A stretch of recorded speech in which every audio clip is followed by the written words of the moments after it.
Welcome to Psychology of Pilgrimage.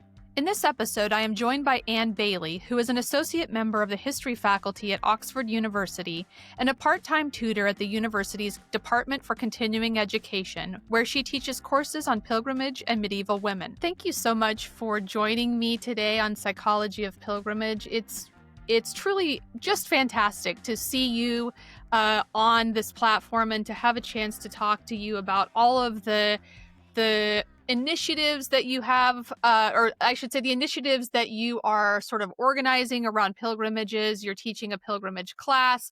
You're a pilgrim yourself. You are contributing quite a number of articles and essays on the topic of pilgrimages. And so it's nice to finally have a chance to speak with you. Yeah, it's lovely to speak to you as well, Heather. I'd like to start. You have so many, I think, probably pilgrimage artifacts, and I'm hoping to start the conversation by seeing one of those and hearing about its meaning and any other type of story that you'd like to share about it. Okay, so I was thinking about this, what to share with everybody. And there were certain things that I could share. One is this. This is my Virgin Mary water bottle from Lord. That's a favourite one of mine. Another one is my Camino shell after completing several Caminos. Another one is my Shrine of St. Frideswide's mug after launching the St. Frideswide's Way. But I'm not going to mention any of those. What I'm going to talk about instead is something a little different. You probably can't see this, but it's a card that says advice on arrest. And what this card does is to give you some advice on what you should do if you get arrested by police. And I was handed this at the end of one of my pilgrimages at the destination. Now, for those people watching, you might not necessarily think of pilgrimage as a criminal activity, but actually you'll be quite wrong there, because there's a long tradition of pilgrimage being used for part of rebellion or as protest. For example, going back to the Middle Ages, the Pilgrim of Grace in the 16th century was a pilgrimage of medieval people who were protesting about Henry VIII's reforms, and they went on pilgrimage because they were going to protest about not only his political reforms, but in particular his break with the Church of Rome. And they all congregated. They were supposed to congregate at London, but didn't go too well. And the leader, Robert Aske, and some of his associates were executed. There's another famous one in the 20th century. So this is what's called the Great Pilgrimage from 1913, and this was people asking for votes for women, and the destination of that was in London at Hyde Park, and apparently about 50,000 people turned up for that. But as for this one here, so this was an ecumenical pilgrimage that I joined a couple of years ago. And it was promoted as a protest against the arms fair. So there was a very well-known, it's supposed to be one of the biggest arms fairs happening in London in September 2 years ago. And a group of Christians had got together and they were going to walk from Oxford, where I'm based, to London to the Excel Centre where the pilgrimage was to be held. And join in a vigil for the eve of the arms fair. So I decided to join them on the first day and the final day. Now, this is very memorable for me for two reasons. Firstly, it completely went against all my expectations. So I was imagining, noisy activists protesting placards and handing out leaflets and banners, and very kind of noisy, everything you imagine if for a protest. But it wasn't anything like that. It was completely different. It was a group of very kind of unassuming, very quiet, very intelligent and very knowledgeable people. They were on a walk. There was no placards, there's no handing out leaflets, there's nobody trying to evangelize anybody. When we were walking through the streets of London, you wouldn't have known they were any different from anybody else walking. So that was amazing. And when we got to our destination on the final day, we walked around different offices of businesses who were involved in the arms trade, and in a very quiet group. Although there were more of us by then, there was about 20 of us.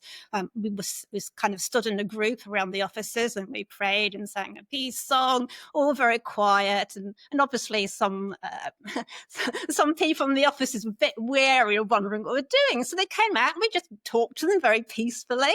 At one point, we were asked to move away from the entrance a bit. So we very humbly, sort of shuffled around the corner and carried on. But it wasn't at all like I was expecting.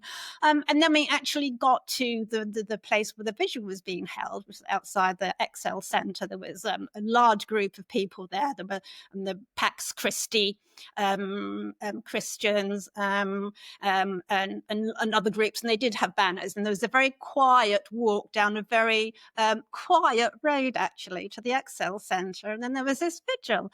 So that was totally not what I was expecting. So I was just very curious, because I was imagining sort of, when you think about peace marches, you can imagine banners and noisy activists and everything. So I asked my fellow pilgrims why it was a pilgrimage and why it wasn't peace march. So they were saying, I think this is very interesting, that it's a very kind of internalized thing. It was about spirituality. It was about inner reflection. They weren't there to try to promote their cause.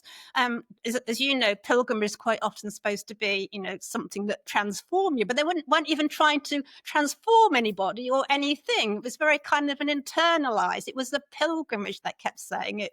It wasn't a peace march. So that was one thing that struck me. But the other thing was, there's something quite strange, and you'll appreciate this because there's a kind of psychological aspect to it. But thinking about Victor Turner, who's as you know, is an anthropologist, and his idea of communitas, of people who walk together, very much sort of bond together and forget about outside things. The thing that struck me about myself, rather than about the pilgrimage, is that I didn't share these people's views or values, not at all. But within a few minutes and within a few hours after walking with them, I actually felt as though I was part of the group. And although I didn't intellectually bond with them, I did kind of emotionally. And it was just so interesting, that kind of change that came about in me.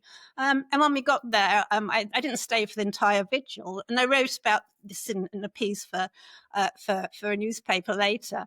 And somebody, and one of the pilgrims actually read it, and he saw that I'd written that I felt part of it, and yet I wasn't, because there were strangers that had become friends. And he actually commented that he felt as though I was one of them, which I thought was lovely, because they knew that I wasn't kind of one of them. I was a researcher.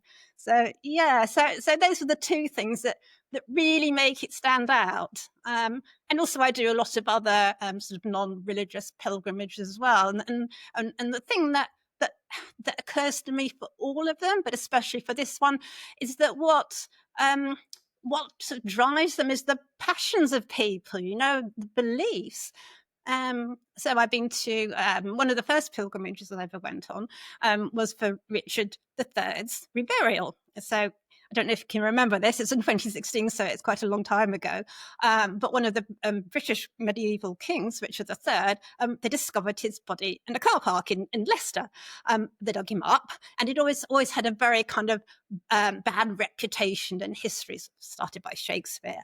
But people were trying to kind of promote him as not such a bad king. So the archaeologists in Leicester got involved, and they reburied him in Leicester Cathedral.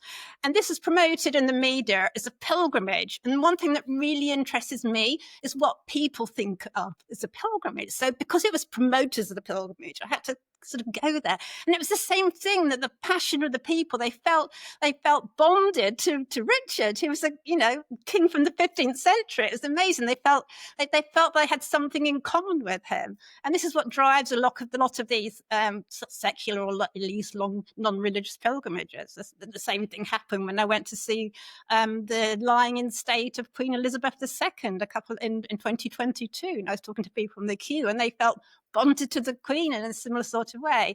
So, and I think you get this in non-religious pilgrimages or in secular pilgrimages, perhaps sometimes even more than you do in some religious pilgrimage, this great feeling and passion that drives them. So, yeah, sorry, that's a bit of long-winded explanation of my pilgrimage, but yeah. So I just wanted to show you that card because it's one of my mementos, one of my favourite pilgrimages.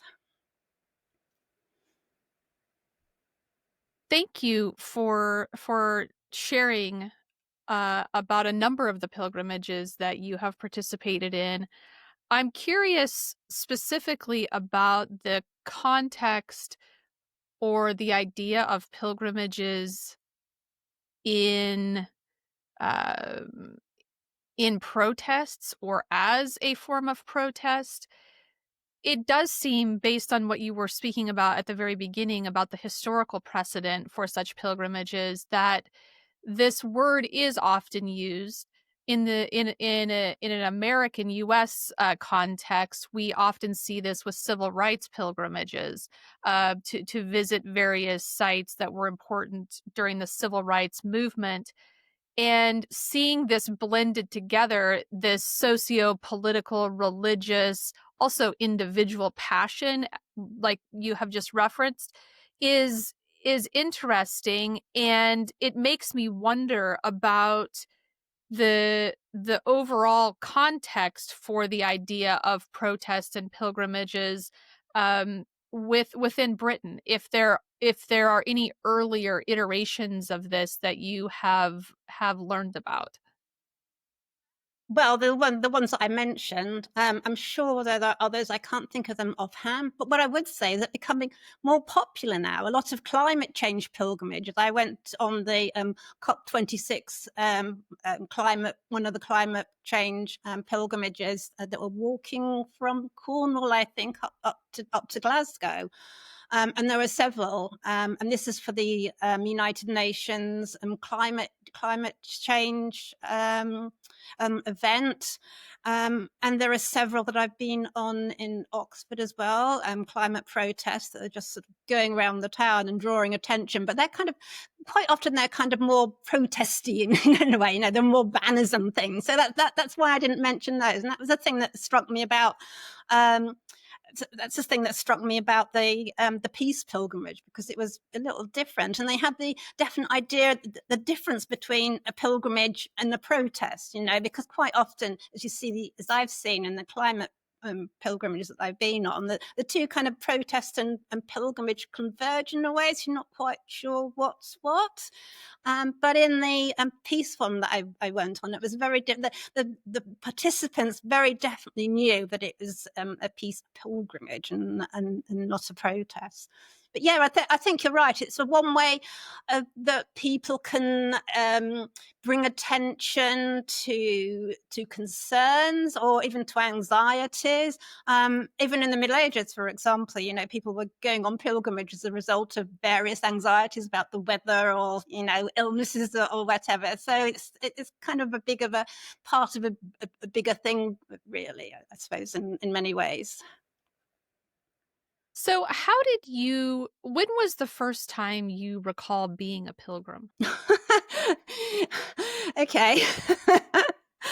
So I have to admit that most of my pilgrimages have been for research purposes. So one of the first pilgrimages that I been on, or I think it was called the Padley pilgrimage. Okay, so this is a Catholic pilgrimage, and it was a walking pilgrimage in Derbyshire, to Padley Manor, which is in Grindleford. So that's in the Peak District in the north of England. So this, in the 16th century, it was a manor house, and the family were Catholic. And during the reign of Queen Elizabeth, there was a big crackdown on Catholics.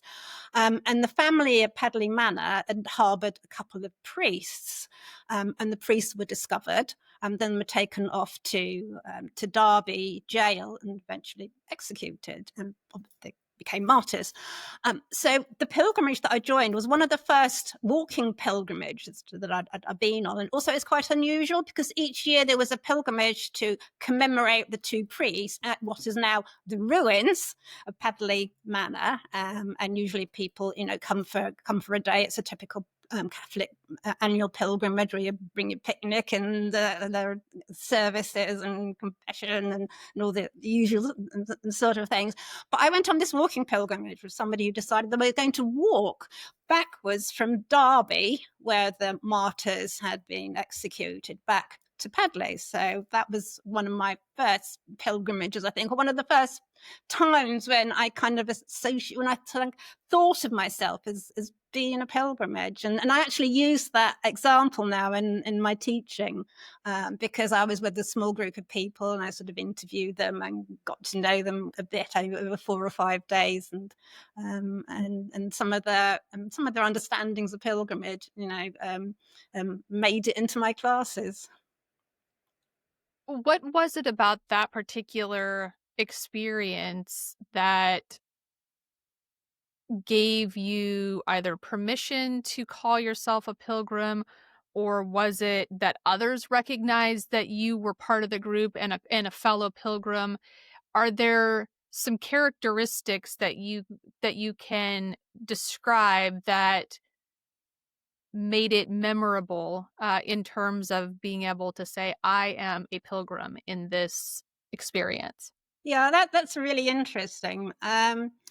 So I think when I go on a pilgrimage, because I do go on long distance walks a lot, and I do have this kind of spiritual connection with the countryside anyway, to me that's not a pilgrimage if I'm on my own. For me to be a pilgrimage, it's what I'm used to, and I'm used to being on pilgrimage with other people, in the group. So to me, it's the communal aspect is very important. So the fact that I was a group going on a pilgrimage, also they called it a pilgrimage. And one thing that really struck me about this particular one, a lot of people, especially non-Catholics now, when they go on pilgrimage, they talk about sort of feeling at one with nature, and feeling kind of spiritually connected to nature somehow. But with me, and I don't know if this is the same with other pilgrims as well, it was almost the opposite. I remember walking with this group and we were going through Chatsworth House grounds, and this is a big house and estate, and it was the middle of summer, so holiday makers were there. There was a river, so they were there with their picnic blankets, and kids were running about, and everybody was in holiday mode and sort of doing the sort of things that people do on holiday without a care in the world. And there was this little group of people that I was with.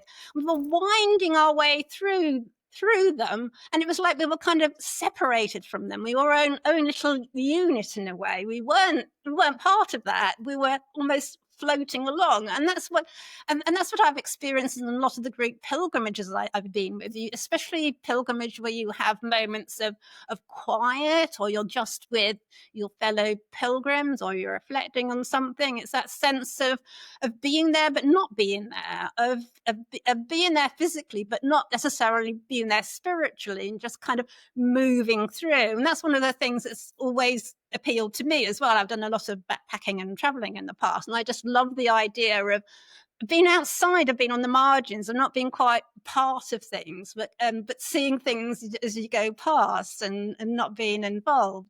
And that was one thing that I really remember from that particular pilgrimage, and that's carried through to other ones I've been on as well. Being a pilgrimage studies scholar or a pilgrimage researcher, is a great privilege in many ways, because we do get to be participant observers and sort of dip in a bit and come out.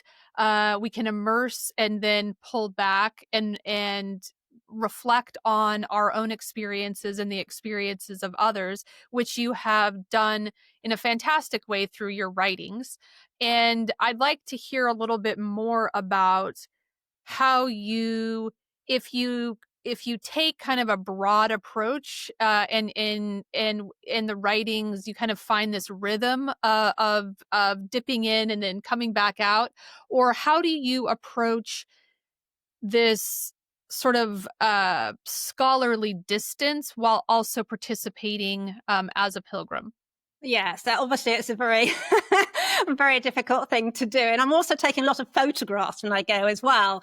So, you know, I often come back with hundreds and hundreds of photographs, which I have to edit. So I'm doing lots of things at the same time. I'm talking to people. I'm trying to feel my way as a pilgrim rather than out and outsider, but I'm sort of observing as well, and then I'm sort of talking to people. So I'm trying to balance all these things at the same time. And I think I do it fairly well. The photographs are actually quite helpful because they're an aid memoir when I look back at them. You know, I do use them for social media and sometimes I publish them. But the main thing when I look back at them, you know, it reminds me they're kind of snapshots of a moment, and I can see people what they were doing that reminds me. So that's actually quite helpful. Although, and I'm on pilgrimage walk especially, you'll see me sort of flitting backwards and forwards from the front to the back of the group, which is I probably walk about 3 times further than the other pilgrims.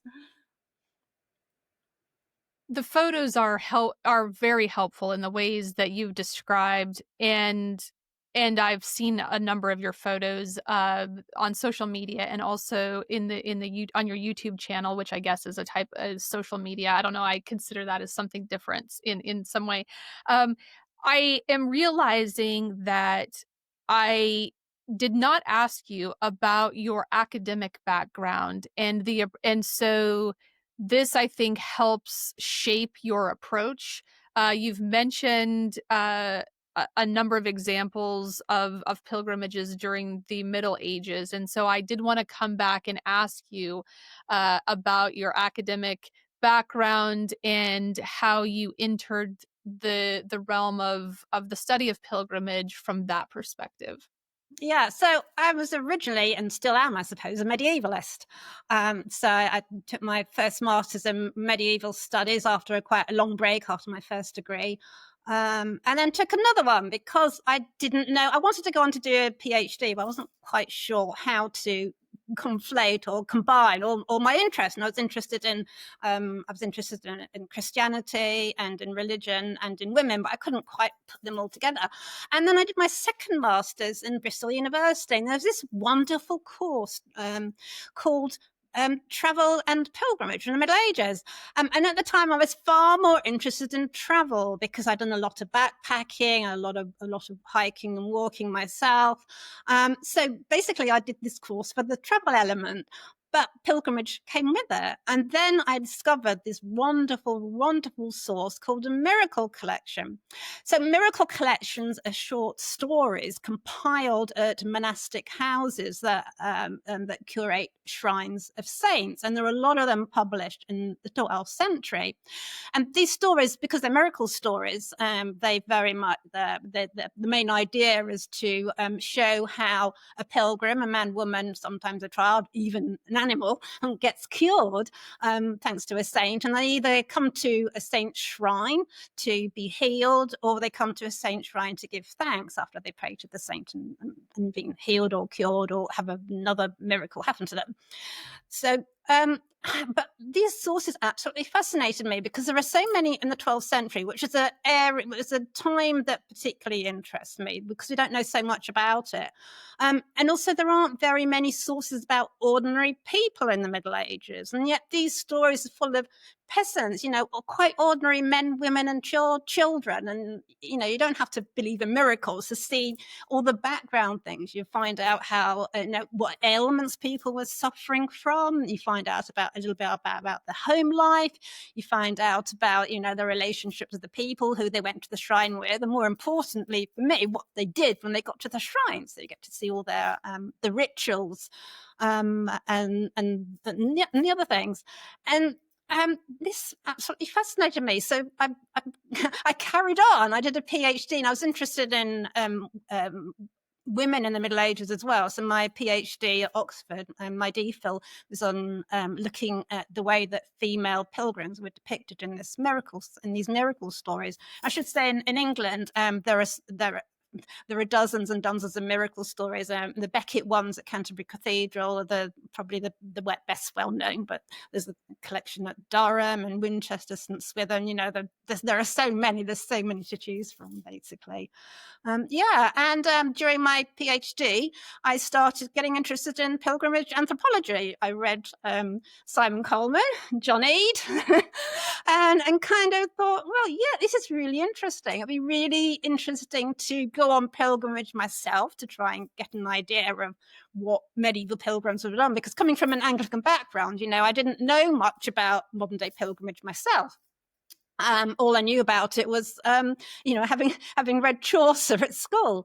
And then I also became very interested in the academic writings as well. And I kind of, then I merged the two. And in all my writings, I think, almost from the last 20 years, have been either comparing medieval and modern pilgrimage, or quite often I'm very interested in people have the wrong assumptions about what medieval pilgrimage was, especially today when walking pilgrimage and the communal is so popular. And so many people I've spoken to, they don't realize that you didn't necessarily have to walk to a shrine in the Middle Ages, and even Catholics today. If you go to Walsingham in Norfolk, Our Lady of Walsingham, if you go to Lourdes in France, you don't. It's not traditional to walk there. There are other methods. So so then I became interested in teaching, and that's how the teaching came along, I suppose. Is there one particular shrine that really stands out to you, or that you find yourself returning to and wanting to learn more about? I think it would be helpful for listeners and viewers to have you paint a picture of one of these shrines that you have been researching or did for your PhD, or were researching during your PhD. Okay, so I will have to talk about St Frideswide in Oxford, because I'm based in Oxford, and we launched the St Frideswide Way last year. So St Frideswide was an Anglo-Saxon princess. Her most famous story is that she was pursued by a suitor, and she ran into the woods and set up a hermitage in the woods, and then sort of came back and founded a nunnery in Oxford. So that's basically the story. But from the miracle stories that I've written about and that I know about, they were based in the 12th century. And by this time, St Frideswide was an Augustinian monastery, and people came to her shrine mostly for cures. So that's what most of the pilgrimage stories are about. And the thing that I love about this miracle collection is that a lot of women are depicted, and we get a lot about their background stories, sort of very heartbreaking sometimes. There's one lady, I actually can't remember what was wrong with her now, but background story was that she'd separated from her husband, and most of her children had died and been buried at Oxford in the monks' cemetery, and there was sort of stories like that. But what you want to know about are the rituals, I suppose, what happens when people get to a shrine. So St Frideswide's body would have been in a shrine which was elevated, because the difference between a grave and a shrine, the body in a shrine was elevated. In the later Middle Ages, and there are probably niches, so you could sort of crawl in and get close to the actual coffin. There are all sorts of rituals, a lot of, I call them possibly popular rituals as well. You could bring a candle to the saint shrine. One of the rituals that you find a lot in miracle stories, which is really interesting, we call it now measuring a candle to the saint. So this is quite often happen with children. So if you had a sick child, you will measure the length of the child with a piece of string, and then you will make a candle to the same length, and you'll take it as an offering to the shrine, to St. Frideswide shrine, and you'll give it as an offering. And the whole idea was that as the candle burnt down, so the sickness would sort of dissipate in the person who was poorly. Another one was bending a penny to the saint. If you were away from the shrine and you pray to St. Frideswide, and you vowed to go on pilgrimage, and because you vowed to go on pilgrimage, you might get cured. So then your vow was sealed by getting a penny, which is going to be your oblation, your offering, and you bend it to promise it to take to the shrine. So that was taken to the shrine as well. Holy water was another one at St. Frideswide. In Canterbury, the holy water was actually Becket water, which was supposedly diluted with Becket's blood, so it had miraculous properties. But at Frideswide Shrine, this was just holy water, probably water that had been blessed, but that was used a lot in the rituals as well. Obviously, people will go to the shrine, they will pray there. The whole idea was to get as close to the shrine as possible if they could touch it, because as today, the whole idea is that the power of the efficacy of the saint and the power of the saint kind of seeps out. So the closer you get, and if you can touch the shrine, that's all to the good. And then maybe you'll be there for a mass as well. And sometimes people miraculously get healed during a mass. A lot of the miracle stories show. Frideswide actually shows lots of people at the shrine at the same time, staying there overnight, which you wouldn't normally expect today. So you can imagine sick people there, waiting to get healed, perhaps a madman or two wailing, or people praying out loud. I can imagine that the shrine in the Middle Ages must have been quite a kind of messy, noisy place, quite different from what we expect in our hygienic 21st century. These examples, I think, illustrate the desperation in some cases to be healed or to be cured or to find some type of relief, and that's of great interest to me, this idea around the intersection of pilgrimage and healing. And I know it is of interest to you as well, especially within the medieval context.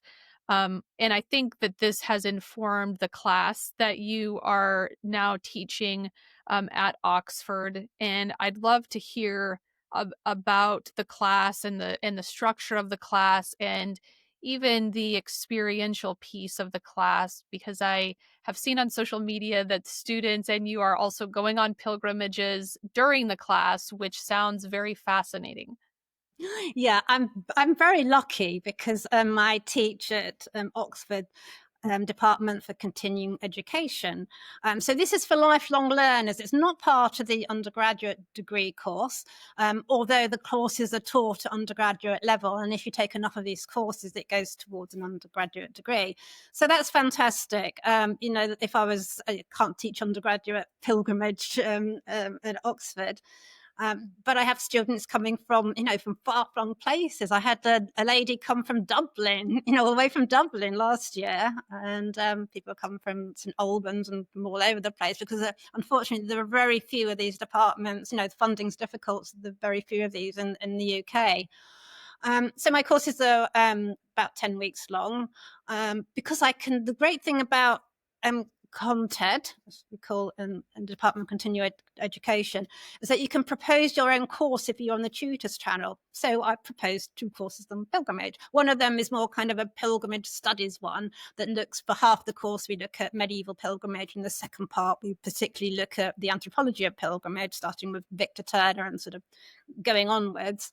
And then the other one takes a thematic approach, and that's the one that you were talking about. So we have one theme one week is health and healing. So I look at medieval healing shrines, and then we look at Lord and healing in the modern day, and especially talk about how healing is not so much about physical miracles anymore, but it's about internal healing, and people go for peace and for, typically people go on the Camino, for example, to try to process bad emotions or experiences. So we look at the differences and the similarities between medieval and modern pilgrimages. And I can't remember what the last part of your question was. I think I was curious about the pilgrimage that students actually participate in. Okay. So this is interesting because I've often been asked, do you want to do a pilgrimage as part of the course? So I've always said no, because of risk assessment forms and blah, blah, blah. If people want to go on a pilgrimage, they can do it after the course. But this last year, the students on their own decided they were going to go on a pilgrimage. So I said, okay, well, I'll come as well, but it's got nothing to do with the course. So this actually wasn't anything to do with the course. No, it wasn't. I didn't want to get into trouble because we didn't do risk assessments or anything. It was just as a group of us, organised by the students as much as by myself. And we did a little walk from St Frideswide Shrine in Oxford to Binsey, where her hermitage was described earlier. And then back again for Evensong. So that was a kind of student organised one. It wasn't actually part of the course, but maybe in later years, maybe in further years, I may incorporate a pilgrimage. It seemed to be very popular. I've been thinking about doing the same and have wondered about the risk part of it. But it is interesting. There are a lot of our colleagues who are taking students on pilgrimages, particularly on the Camino. And so there's quite a lot of infrastructure that already exists there. But I think with the growth of pilgrimages in Britain, there are many opportunities to stay relatively local to where you're based. I'm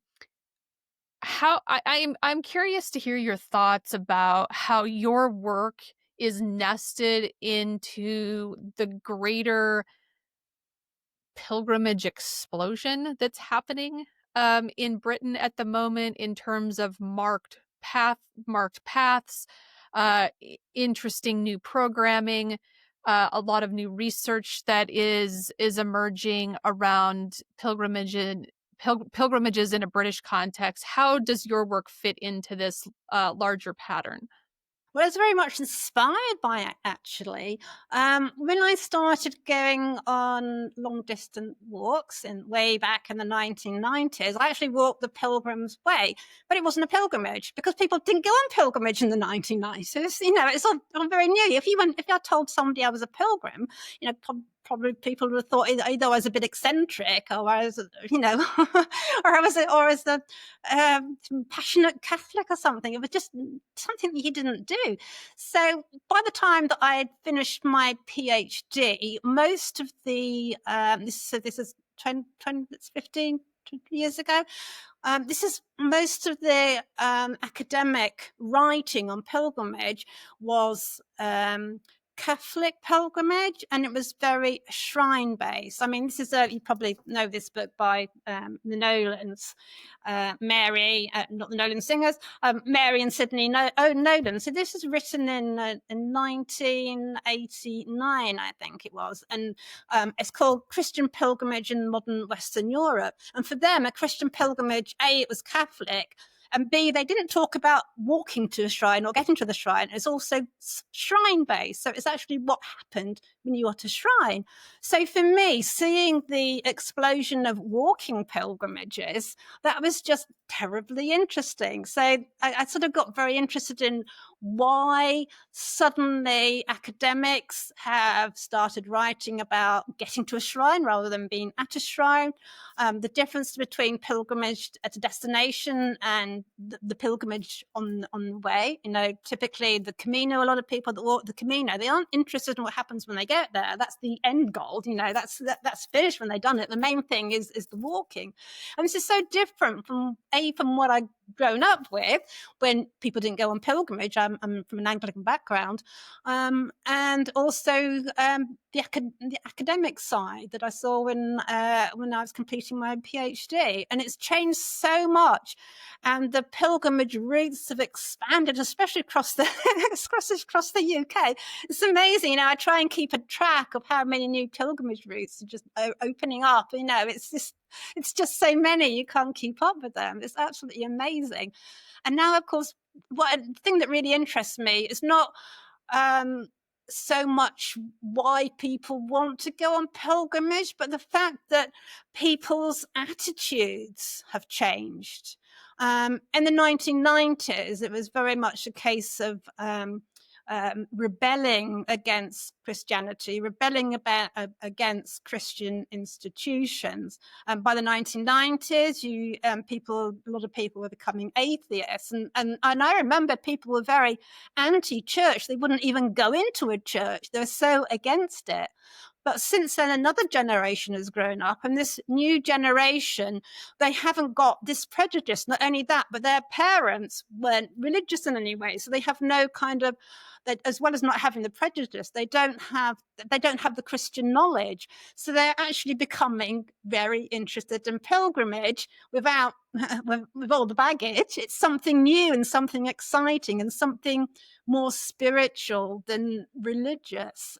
So all that has fascinated me, especially since I've seen this happening. You know, I've been there through the evolvement of pilgrimage, and it's just always fascinated me. So and another thing that's fascinated me, of course, in the UK, is the Anglican Church taking up the idea of pilgrimage and promoting their saint shrines and promoting relics. You know, now we have relics at St Albans since 2002. We have a new relic at Lichfield Cathedral.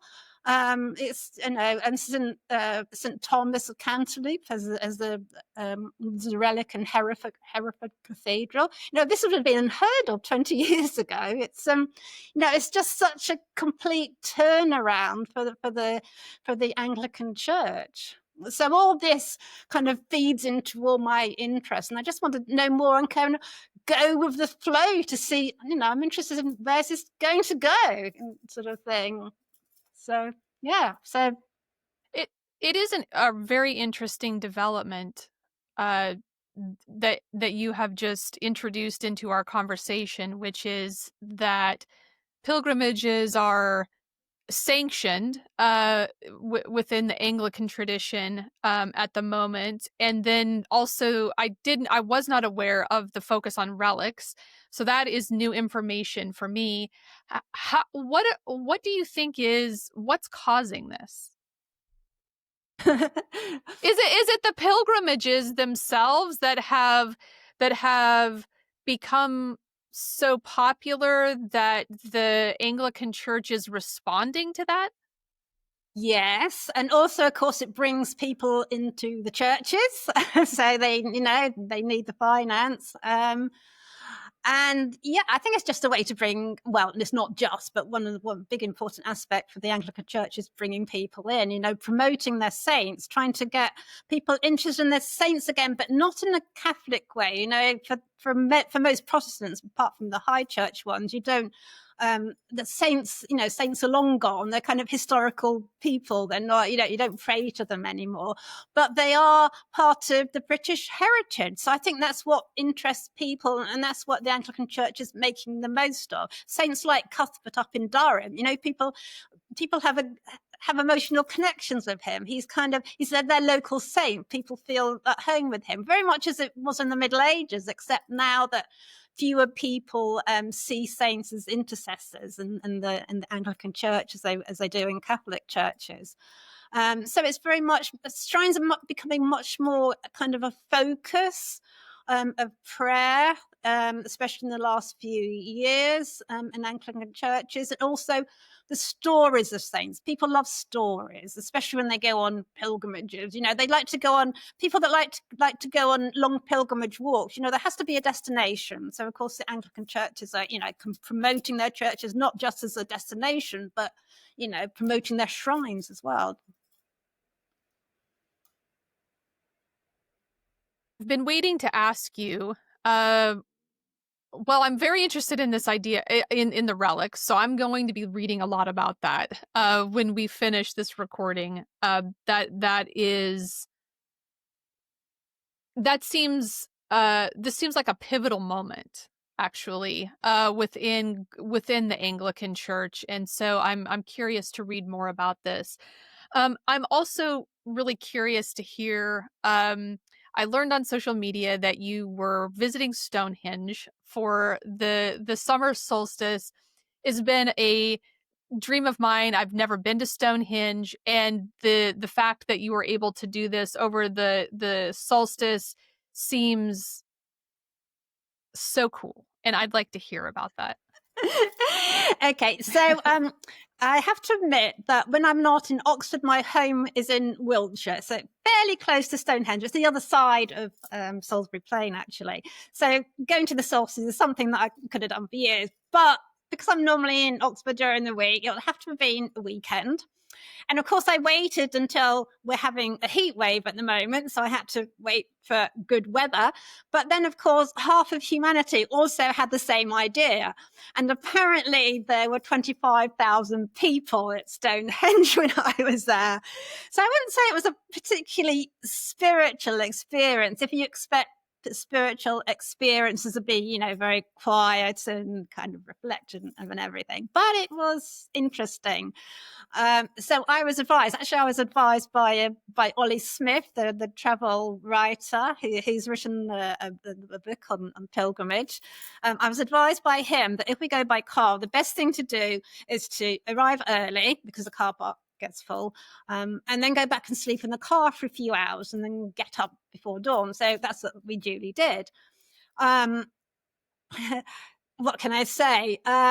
It's become like a lot of what used to be called New Age and alternative spirituality. It's become more mainstream now, kind of more touristy. So I was hoping to see druids and sort of a lot of New Age people doing strange rituals. I was quite disappointed because the druids didn't seem to turn up, and even the guy that calls himself King Arthur, who's renowned to go to all these events, I didn't see him either. So I kind of half thought that maybe they went somewhere a bit quieter to celebrate the solstice. I don't know, because it was really, really packed. But it was all the same. It was a wonderful experience. I sort of wandered around and took photographs of people like you do. Come dawn, everybody was standing. Of course, the great thing about it is it was what they call, what English Heritage called managed open access. So for 24 hours, you could actually get to the stones and you could touch them. So I actually touched the stones at Stonehenge, which normally you can't do. So that was lovely. And as dawn came up, everybody was kind of in a circle, waiting for the dawn to come. We kind of knew where it was coming. There was a glow in the sky, and everybody was clapping when the sun rose.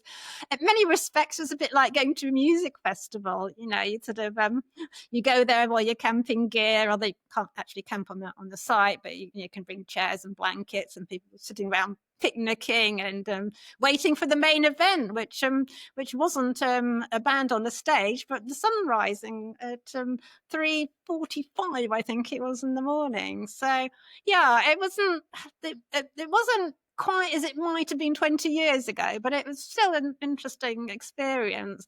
When I was looking at social media later I didn't see many people call it pilgrimage, which is interesting because, a few years ago, it was a New Age pilgrimage. You think about the New Age travelers that went to Stonehenge before going to the Glastonbury Festival. But a lot of that seems to have gone. And like the Glastonbury Festival, it's also become rather mainstream now, I think. But even so, it was something I've always longed to do, and I can call it a pilgrimage. And it was a great experience.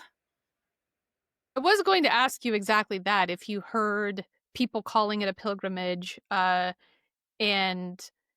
it's interesting that the word was not used so frequently on social media, and I'm wondering if it has to do with what you have identified as this shift from shrine focus to journey focus, and how people get to shrines or to sacred sites, and so turning up to a place may not be considered a pilgrimage by a lot of people anymore. It's actually what happens along these pathways or along a walking route that actually is being viewed as the pilgrimage.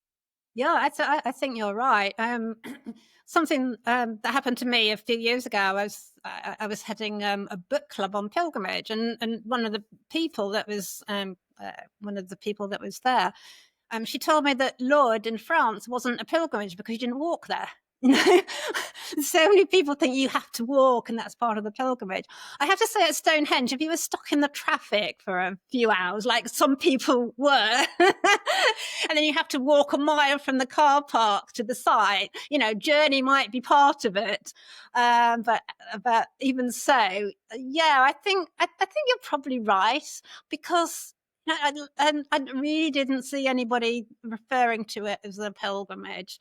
And of course, now it's just so it's kind of ingrained that a pilgrimage is a walk, like the Camino. The Camino is the pilgrimage as far as a lot of people are concerned, and the communalization, I think, is a word that's been coined. Is sort of happening all around. So in order for it to be a pilgrimage, a lot of people do think that it's about the journey. What other projects are you working on right now, or where are you drawing inspiration for either the creative work that you are publishing in the form of photographs or the pilgrimage videos that you're putting up on YouTube, or the essays that you're writing? Right. So I'm going the way that the YouTube channel came about was because I just take so many photographs and I don't get to show them because, like I said, sometimes I take hundreds. I do edit them down. So I thought a great way to kind of show them off is by putting them together as a video with a few video clips in between. So I started doing that last summer. So going through all my photographs. These aren't long videos. They're only a couple of minutes or so long with a bit of music attached to them. But I just thought it was a wonderful idea to sort of showcase my pilgrimage and let people get some idea of, through snapshots about what I do and what pilgrimage shrines are like and the places I go to.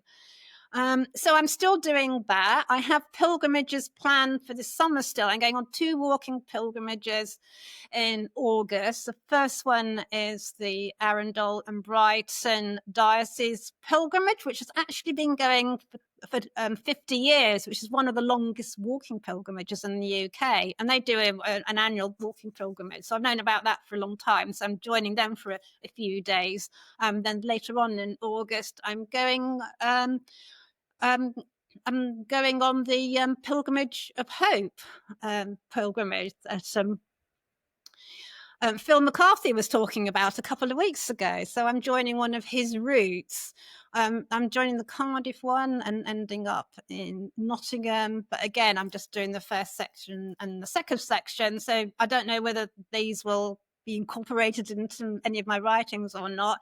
I've always been very, very interested in what is a pilgrim, what makes a pilgrim, why do people think they're pilgrims? And I'm hoping this is going to come together in a book very soon, but I can't say much about that now, but that's something that I've been doing a lot of thinking about. One of the things that started this is when I was looking at my miracle collections. What interested me was the Latin word for pilgrimage, peregrinatio, that wasn't used for saint shrines. And I was looking at these miracle stories, people that going to saint shrines for healing, they weren't, unless they were coming from a long distance, they weren't called in the text. They weren't given the label pilgrims. What were they? You know, I think the most exact term would be shrine visitation. You know, it's a very ugly word, but it wasn't until Chaucer's time that people going on kind of local pilgrimage are actually called pilgrims. So that's where my first thoughts for this came about. And then I'm interested in very much in what people think pilgrimage is. I don't have any idea. I'm open to suggestions. I'm just fascinated by the different by people's different ideas of what pilgrimage is and what they want from them. So, like I say, I'm hoping this is going to come together in the book at some time in the future. It sounds fascinating. That I too am very interested in who is a pilgrim, why the person either self identifies as a pilgrim or is seen as a pilgrim by outsiders. I mean, I think there is some type of fusion that occurs in terms of identity, and also what makes a pilgrimage, and it really is quite individual. Hmm.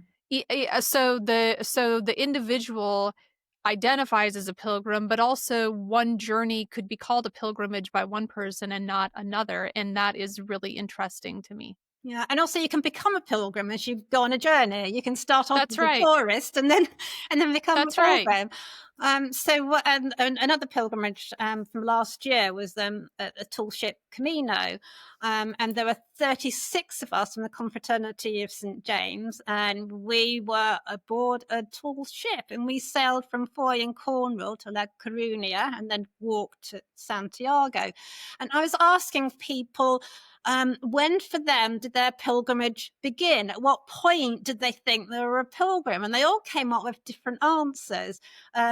The ship's priest, it was a Catholic. He said for him, pilgrimage started when he started thinking and packing, and other people were saying it started at different points. So I was thinking about myself, and for me, as I mentioned earlier, it's the communal thing. So for me, I caught the train to the meeting point in Foy, and we all met in the pub. And for me, it was opening the door and recognizing and seeing the other pilgrim. I didn't know them. They were strangers to me, but it was at that moment of introducing myself and seeing the other pilgrims that I felt I was a pilgrim, that I was kind of part of it. So that's something else that interests me. At what stage do you become a pilgrim, and when do you finish becoming a pilgrim, if at all? A good point. I think once people self-identify as a pilgrim, they often see themselves as a pilgrim for the remainder of their lives, Mm. because there is a certain type of orientation to the world, or a pilgrimage lens, that then we see the world through this particular lens, and anything can be a pilgrimage after that point. So I'm interested to see how this book comes together. I will be very, very interested to read it. I'll let you know.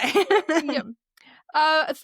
I really appreciate all of the work that you're doing around pilgrimages, and especially the the visual, the focus on capturing the essence of pilgrimages in a visual way through the photographs that you are taking, and then also sharing.